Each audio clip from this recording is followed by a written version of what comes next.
नहीं, टिकट से मेरा कोई मतलब नहीं है। मैं AIMIM को जब से ज्वाइन किया हूँ, मैं दिल से ज्वाइन किया हूँ और अख्तरुल इमाम साहब को मैं अपना मानता हूँ, अपना लीडर मानता हूँ, मैं उसको अपना आइडियल मानता हूँ, इसलिए मैंने इस पार्टी को ज्वाइन किया है। हम बहादुरगंज विधानसभा के पूर्व विधायक MLA तौसीफ़ साहब का मैं खुशामदीद करता हूँ, स्वागत करता हूँ AIMIM में, और उन्हें बहुत बहुत मुबारकबाद पेश करता हूँ। जो पार्टी उसका टिकट कंफर्म कर दिया है, लेकिन ऐसा कोई बात नहीं है। हमारे कौमी सदर, हमारे बिहार के सदर ऐसी कोई बात सुनिश्चित नहीं किए हैं।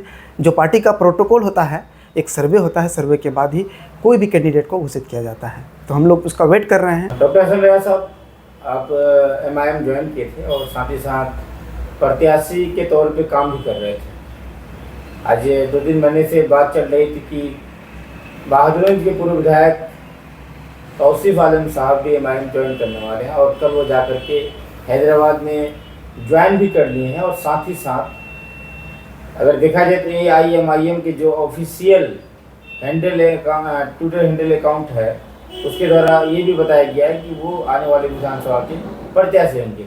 तो अब आप लोग क्या कुछ करने वाले, क्योंकि MIM के 4 कैंडिडेट पहले से बने हुए थे। सबसे पहले मैं बहादुरगंज विधानसभा के पूर्व विधायक MLA तौसीफ़ साहब का मैं खुशामदीद करता हूं, स्वागत करता हूं AIMIM में, और उन्हें बहुत बहुत मुबारकबाद पेश करता हूं।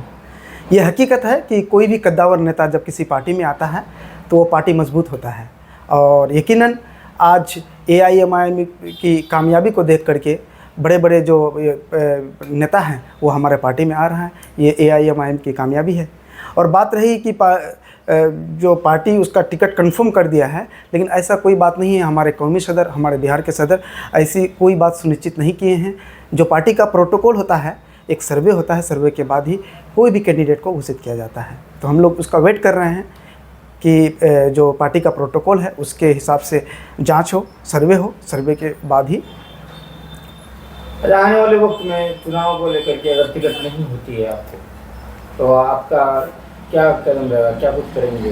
पार्टी में बने रहेंगे या पार्टी छोड़ने का काम करेंगे? देखिए, मैं आला कमान से यही गुजारिश करूंगा कि ऑल इंडिया मजलिस-ए-इत्तेहादुल मुस्लिमीन हैदराबाद में बहुत सालों से है, लेकिन पूरे हिंदुस्तान में हैदराबाद के अलावा कहीं पर भी वो अपना कैंडिडेट को नहीं जीता पाया।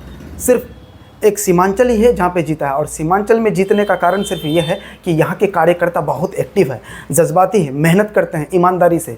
तो AIMIM के आला कमान वालों को, हमारे कौमी सदर, हमारे बिहार सदर को ध्यान देना चाहिए कि यहाँ के जो कार्यकर्ता हैं, जो मेहनत करते हैं, ग्राउंड लेवल पे काम करते हैं, उनकी बातों को सुना जाए, उनसे मशवरा किया जाए, उनसे जायज़ा और रिपोर्ट तैयार किया जाए, उसके बाद ही कोई डिसीजन ले। यानी कि आपका क्या होने वाला है कि रहेंगे पानी में बने हुए या पार्टी छोड़ देंगे आने वाला वक्त में टिकट नहीं हुआ तो? नहीं, टिकट से मेरा कोई मतलब नहीं है। मैं AIMIM को जब से ज्वाइन किया हूँ, मैं दिल से ज्वाइन किया हूँ, और अख्तरुल इमाम साहब को मैं अपना मानता हूँ, अपना लीडर मानता हूँ, मैं उसको अपना आइडियल मानता हूँ, इसलिए मैंने इस पार्टी को ज्वाइन किया है।